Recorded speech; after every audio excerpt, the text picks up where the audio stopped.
खुलुमबाय दैमारि बड' निउसनिफ्राय गोजोन फुंबिलिनि बयनिसिमबो गाहाम हामग्लायनायखौ जासिहरनायजों लोगोसे दिनै गोदान भिडिअ लानानै फैलायबाय। नोंथांमोना भिडिअखौ जोबजासिम नायगोन होनना मिजिंथियो। फैदो दानिया खौरांफोरखौ खोनासंदिनि। मणिपुर रायजोआव फिन दुंहाव थासारि। बबे समाव आरो माब्ला मणिपुर रायजोआव गोजोन थासारि जाफिनगोन बेखौ समासो फोरमायसिगोन। मानोना दासिमबो मणिपुर रायजोआव मेइतेइ आरो कुकिनि अर जोंलायनाय हिंसायारि जाथायखौ भारत हादरनि मोनसेबो राजखान्थियारि दोलो एबा आफादा मणिपुरनि हिंसायारि जेंनाखौ दासिमबो सुस्रांनानै होनो हायाखै। बेफोर हिंसायारि जाथायखौ लानानैनो आरोबाव दाय गैयै सासे सान्थ्रि जवाननि जिउ खहा जादों। सान्थ्रि जवाना साख्रिनिफ्राय दान मोनसेनि सुटि लानानै गावनि न'आव फैदोंमोन, नाथाय हिंसायारि अरावसो जिउ बाउसोमफैनो गोनां जाबाय। बिथाङा 41 बोसोर बैसोनिमोन। मुङा जादों ताथांग कम।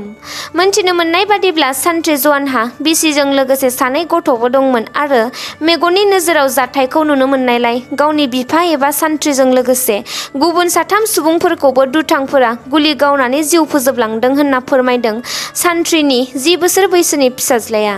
बे जाथायखौ लानानैनो मणिपुर रायजोआव आरोबाव गिथावनासिनसो हिंसायारि दुंहाव थासारि एबा हिंसायारि अरा जोंसिनदों होनना मिन्थिनो मोन्दों।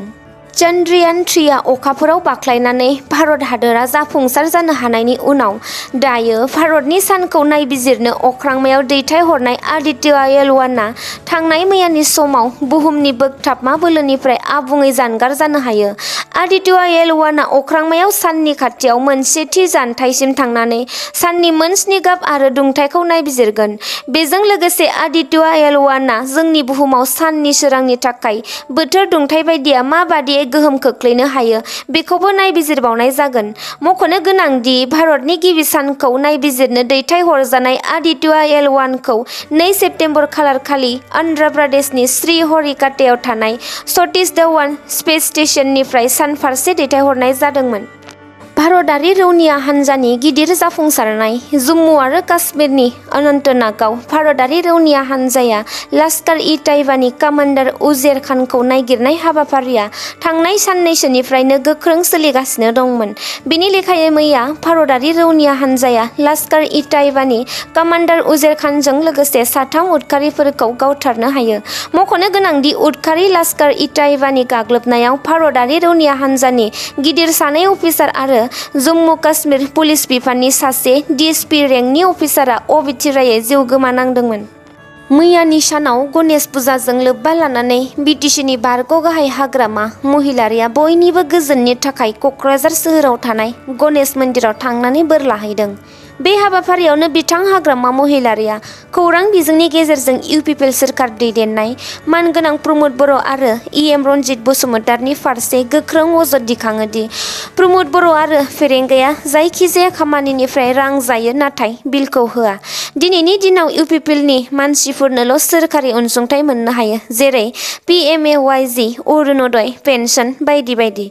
इउपिपिएलनि मानसि नङाब्ला जेबो मोननो हाया। बिपिएफनि सोरखार थानाय समाव सोर इउपिपिएल, बिजेपि, एजिपि, कंग्रेस रावखौबो बासिनाय जायामोन।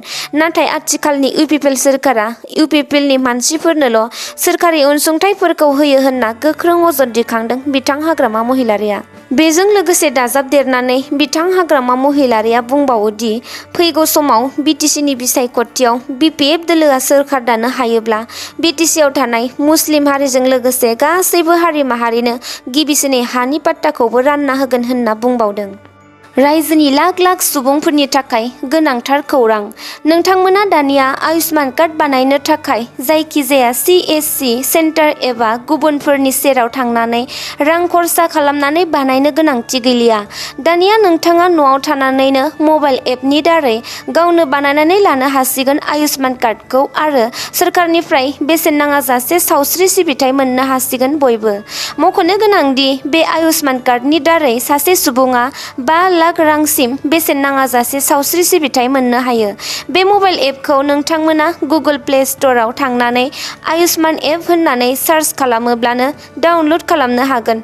नोंथांमोना आयुष्मान एपखौ डाउनल'ड खालामखांनायनि उनाव गिबियाव मबाइल नाम्बार होनानै रेजिस्टार खालामना लग इन खालामोब्लानो आयुष्मान कार्डनि थाखाय एप्लाइ खालामनो हागोन। दुलाराय बर' फरायसा आफादनि गाहाय नेहाथारि खनिन्द्र बसुमतारी बिथाङा खौरां बिजोङाव दासान्दि बिटिआरआव दावराव दावसि जाबाय थानायनि सायाव बिथा खालामनानै बुङो दि बिटिआर गोजोन गोरोबथा जाखांनायनि उनाव बिटिआरआव गावथारनाय एबा बुथारलायनाय जाथाय जायोब्ला बिटिआर गोजोन गोरोबथानि गोरोन्थि जानो हाया। मानोना गाज्रि सुबुङा अरायबो गाज्रि खामानि मावखायो आरो इउटुबाव आद्रा खौरां थानाय मानसिफोरासो बेफोरबादि बाथ्राखौ बुङो आरो जायफोरा गासैबो बिथिङाव समाजारियै गियान दङ बिसोर इउटुबाव बुङा। जाय सुबुंफोरा बिटिआर गोजोन गोरोबथानि सोमोन्दै जेबो मिथिया, जायफोर सुबुंफोरा बर' हारिनि सोमावसारनायनि सोमोन्दै जेबो मिथिया, बिसोरबायदि मानसिफोरासो बिटिआर गोजोन गोरोबथा जानायनि उनाव बिटिआर एकर्डखौ दाय होयो एबा बदनाम खालामो होननानै बिथां खनिन्द्र बसुमतारीया बुङो। बिटिसिनि चिरां जिल्लायाव मैया मोनसे दुखुनांथावना जाथाय जानानै थाङो। चिरां जिल्लानि सिङाव थानाय बिजनियाव सासे आबादारिया मोब्लिब बोजानानै जिउ खहा जादों। बिजनि 12 नं हा गोदाननि थागिबि भुबन बर्मनआ गावनि न' फारसे थांबाय थानाय समावनो खरगेश्वर राय मुंनि सासे सुबुङा मैदेरनि उदखारनिफ्राय रैखा मोननो थाखाय सोंनानै दोननाय मोब्लिब तारजों बोजानानै जायगायावनो जिउ गोमायो भुबन बर्मनआ। खरगेश्वर रायआ मैदेरनि उदखारखौ होबथानो थाखायनो खमैबो 600 मिटारसो गुना तार सोंनानै मोब्लिब फोनांजाबना दोनदोंमोन। बे मैदेर उदखार होबथानो थाखाय सोंनाय गुना ताराव मैदेरनि सोलाय 28 बोसोर बैसोनि भुबन बर्मन मुंनि सासे सुबुङासो जिउ खहा जायो। गामिनि सुबुंफोरा खौरां बिजोङाव अजद होनाय बादिब्ला खरगेश्वर राय मुंनि सासे सुबुङा हा दखल खालामनो सुबुंफोरा थांलाय फैलाय खालामनाय लामायावबो मोब्लिब तार सोंनानै दोनदों होनना अजद दिखाङो। नोंथांमोना दा साननैसो खौरां बिजोङाव रड थसेजोंल' न' लुनायनि दावरावखौ खोनाखादों जानो नांगौ। जफादं प्राइमारि बिपिएफ दोलोनि गाहाय नेहाथारि सरमेश्वर ब्रह्मनि खौरांगिरि फिन मेल खुंबावदों जफादं भिसिडिसि मन्टु गयारिनि सायाव। जफादं भिसिडिसि मासिगिरि मन्टु गयारि बिथाङा जफादं प्राइमारि बिपिएफ दोलोनि गाहाय नेहाथारि सरमेश्वर ब्रह्मखौ थांनाय साननैसो सिगां रहिला ब्रह्मनि न'निफ्राय सिरि सिरियै न' बानायनायाव आद्रा थानाय सिमेन्ट आरो रडफोरखौ रावनियावबो सोङाब्लानो खावना लांदों होननानै बुंनाया नंखाय फोसावनायसो बाथ्रा होननानै फोरमान होयो। बेनि अनगायैबो रहिला ब्रह्मआबो मन्टु गयारिया होनाय अजदफोरा नंखाय होननानैबो खौरां बिजोङाव फोसावनायखौ नुनो मोन्दों। नगाव जिल्लायाव साननि समावनो सिखावफोरनि उदखार। नगाव जिल्लानि सिङाव थानाय हाइबारगाव पुलिस थानानि खाथियाव थानाय आइसिआइ बेंकनिफ्राय मुस्ताफर रेहमान होननाय सासे फालांगिरिया 15 लाख रां दिहुननानै गावनि स्कर्पिय' गारियाव रांखौ दोनना होदोंमोन। बे समावनो सानै सुबुङा मुस्ताफर रेहमानखौ सिलाइ दिन्थिनानै स्कर्पिय' गारिनि ग्लासखौ सिफायना 15 लाख रांखौ लानानै खारो। खौरां बिजोंनिफ्राय मिन्थिनो मोननाय बादिब्ला मुस्ताफर रेहमान मुंनि फालांगिरिया 15 लाख रांखौ मावथिफोरनो बेथन होनो थाखायसो आइसिआइ बेंकनिफ्राय दिहुनदोंमोन।